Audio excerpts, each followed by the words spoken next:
Okay, so you've gone out and you are wearing gloves.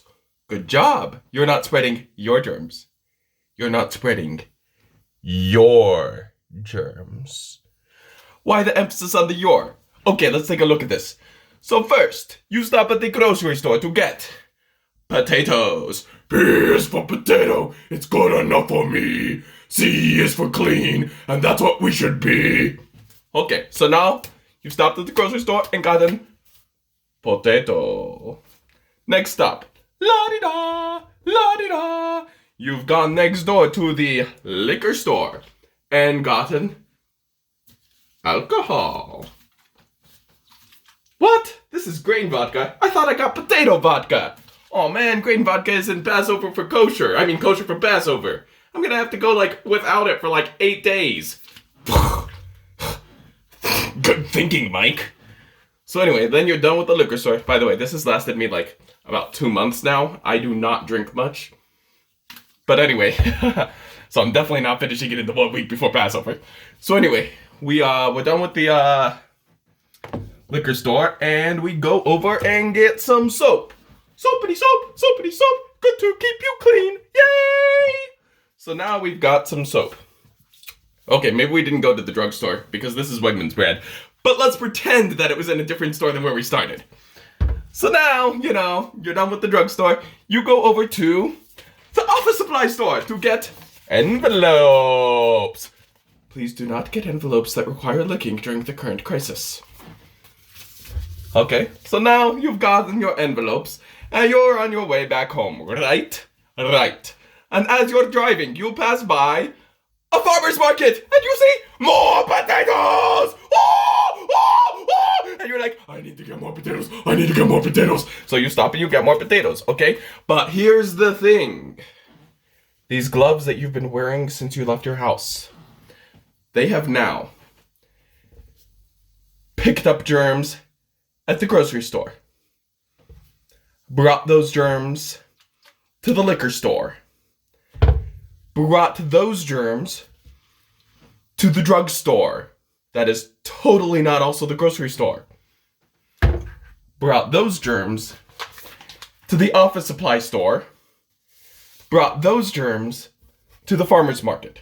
So now the 4 previous places worth of germs, grocery store, liquor store, drugstore, office supply store, have all been brought on these gloves to the farmer's market. You've gotten all those potatoes at the farmer's market that you inspected closely because you wanted to get the best one because everyone deserves the best potato in town. So you've gotten all those potatoes infected now with all the germs from the first 4 places. Huh. So you're saying that wearing gloves isn't a good idea.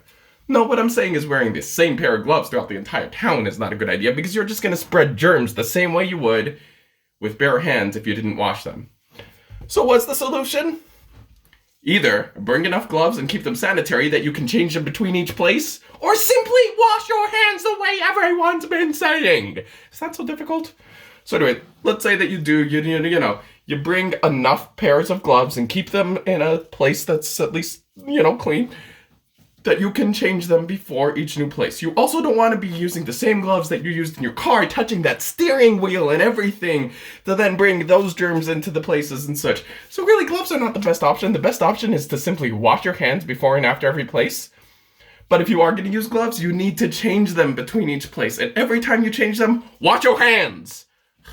People, wash your hands.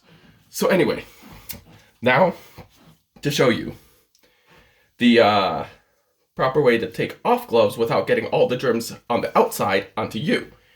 You pinch, you remove. Now you keep it in those fingers. You bring this hand's fingers onto the inside and you doopity-doop it over.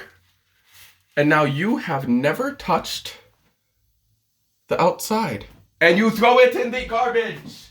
I don't want to see any more posts about dirty, sick, nasty, infected gloves thrown on the side of the road, okay? You got little Susie, 3 years old, walking down the road with her mom because walks outside without money people around are one of the few things that they can do safely right now. And little Susie sees this little pink adorable glove that you were using, and she's like, OMG, that is the most adorable thing I've ever seen. So little Susie picks up this glove, not thinking, because she's 3, and she starts being like, oh, I love this pinkness, I'm gonna take it to bed. This pinkness, I'm gonna take it to bed. And meanwhile, her mom's not even noticing because her mom's busy yelling at her older twin brothers, 10, and she's like, yo, Johan and Zukan, you need to stop hitting each other with French fries. Eat them. French fries are for eating, not beating. Okay? So then, yeah. So then little Susie, she's got that pink glove that's all infected with all the nasty stuff that you had been exposed to. And her mom looks over and she's like, oh no. And all of a sudden, Susie's mutating into some mega humanoid coronavirus. Okay, now I'm getting a little carried away. But really, seriously, don't just throw your gloves on the side of the road. You shouldn't litter to begin with. But littering infected gloves, potentially infected gloves, is just plain disgusting. Don't do that. If you're going to do that, don't wear gloves. Like, even if you follow what I said earlier about changing gloves as often as you wash your hands and washing your hands before and after every store. Okay, even if you do that, don't throw your gloves on the side of the road. What are you thinking? Yeah. Mic out.